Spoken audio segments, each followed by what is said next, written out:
Alors mon nom c'est Fadwa Bou, je suis présidente du mouvement des jeunes marocains pour le climat et en même temps je suis secrétaire nationale du comité de pilotage de la COP12.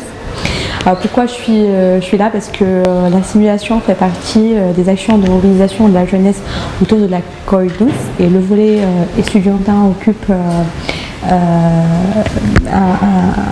c'est-à-dire un espace important dans le plan d'action.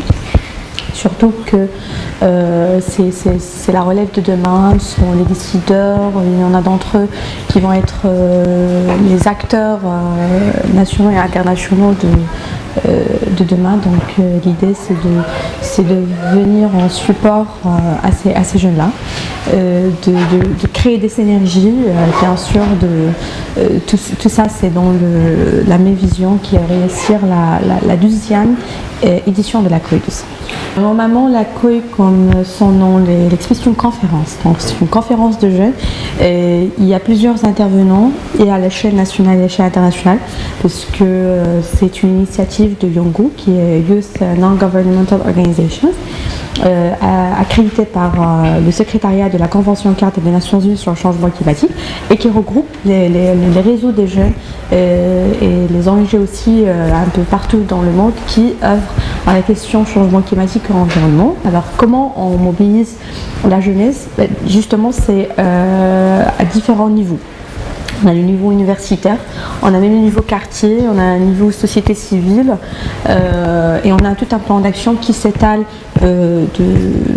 d'après, ça veut dire le post-COP 21 jusqu'à COP 22, ou bien jusqu'à la conférence avec des rencontres de mobilisation à l'échelle locale, nationale, régionale et internationale afin de pouvoir impliquer tout le monde dans cette vision, de préparer ensemble la conférence internationale des jeunes dans sa 10e édition qui se tiendra à Marrakech en amont de la COP 22. Donc, et aussi on a tout un processus de renforcement des capacités, d'où la simulation est un exemple concret, c'est-à-dire rassembler les jeunes, un peu expliquer le concept, comment chacun peut intervenir, quelles sont les mesures concrètes et les politiques alternatives que la jeunesse peut proposer pour adresser ou bien pour résoudre la problématique climatique à différentes échelles. Le Maroc maintenant a plusieurs chances pour s'exprimer, pour impliquer ses acteurs et ses parties prenantes, y compris la société civile.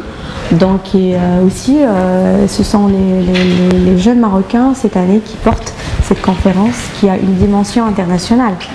Donc c'est une opportunité qu'on a à différentes échelles, déjà pour accéder aux preneurs de décision, pour accéder aux réseaux internationaux, pour créer le pont entre la conférence des jeunes et la COP 22, c'est-à-dire comment les jeunes se préparent, comment ils vont s'impliquer à la COP 22. Donc c'est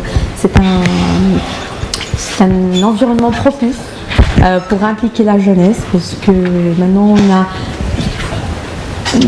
on a plus accès aux moyens qu'avant, on a plus accès aux médias qu'avant, on a plus accès à l'écoute, donc on est mieux écouté au moins par rapport à ce qu'on veut faire qu'avant. Donc notre objectif c'est de faire de cette COI une opportunité pour créer une dynamique des jeunes marocains impliqués dans la question climatique, porteurs de projets, force de proposition, et accompagner aussi les politiques publiques dans ce sens, parce que le Maroc aussi s'engage de plus en plus dans la question, dans la transition énergétique, dans le processus du changement climatique.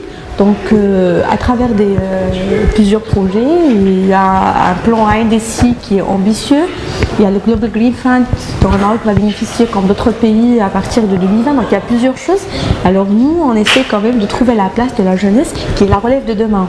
Alors comment préparer cette relève, comment les encadrer, comment faire de ces jeunes-là de bons décideurs pour la mise en œuvre des politiques présentes et futures.